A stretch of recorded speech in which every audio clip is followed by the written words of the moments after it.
પોલીસની વધુ એક પ્રશંસનીય કામગીરી જોવા મળી। ડીસા દક્ષિણ પોલીસે નકલી એલસીબી બની ફરતા શખ્સને ઝડપી પાડ્યો।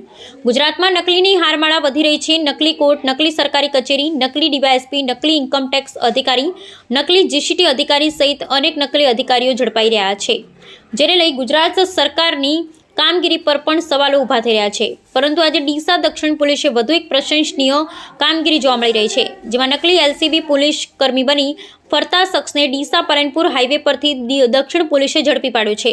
ડીસા હાઈવે પર છેલ્લા કેટલાક સમયથી એક પોલીસ કર્મચારી સ્વિફ્ટ કાર લઈ અને ફરતો હોય રોડ પર ચાલતા વાહન ચાલકોને હેરાન પરેશાન કરી પૈસા પડાવતા હોવાની બૂમરાડ ઉઠવા પામી હતી। ત્યારે ડીસાના એક અરજદાર અર્જુનભાઈ જોશીએ જિલ્લા પોલીસ વડાને લેખિતમાં રજૂઆત પણ કરી હતી, જેના પગલે ડીસા દક્ષિણ પોલીસે ડીસા પાલનપુર હાઈવે પર વોચ રાખી સ્વિફ્ટ કાર સાથે એક શખ્સને ઝડપી પાડ્યો હતો। દક્ષિણ પોલીસ સ્ટેશનના પીઆઈ વીએમ ચૌધરી સહિત પોલીસ સ્ટાફ દ્વારા પકડાયેલા શખ્સની કડક પૂછપરછ કરતા શખ્સ એલસીબી પોલીસ બનીને ફરતો હોવાની જણાવ્યું હતું। ત્યારે દક્ષિણ પોલીસ ડાયાભાઈ અજમલજી ઠાકોર નામના શખ્સને ઝડપી પાડી જેલના સળિયા પાછળ ધકેલાયો હતો।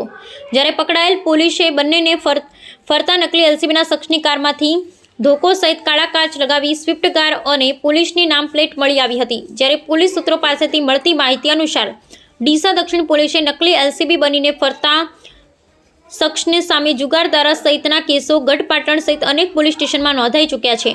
ત્યારે હાલમાં દક્ષિણ પોલીસે નકલી એલસીબી પોલીસ બનીને ફરતા શખ્સને વાહન ચાલકો પાસેથી 3000 બળજબરીપૂર્વક પડાવી લીધા હોવાની ફરિયાદને આધારે ડાયાભાઈ અજમલજી ઠાકોરને કાર સાથે ઝડપી પાડી ગુનો નોંધી આગળની કડક તપાસ હાથ ધરવામાં આવી રહી છે। ઉલ્લેખનીય છે કે ડીસા દક્ષિણ પોલીસ સ્ટેશનમાં પીઆઈ વીએમ ચૌધરી દ્વારા શહેરમાં અસામાજિક પ્રવૃત્તિઓ કરતા અસામાજિક તત્વો સામે કડક કાર્યવાહી હાથ ધરવામાં આવી રહી છે, જેને કારણે શહેરમાં અસામાજિક તત્વો ભૂગર્ભમાં ઉતરી ગયા છે। Bureau report Manubha Vaghela.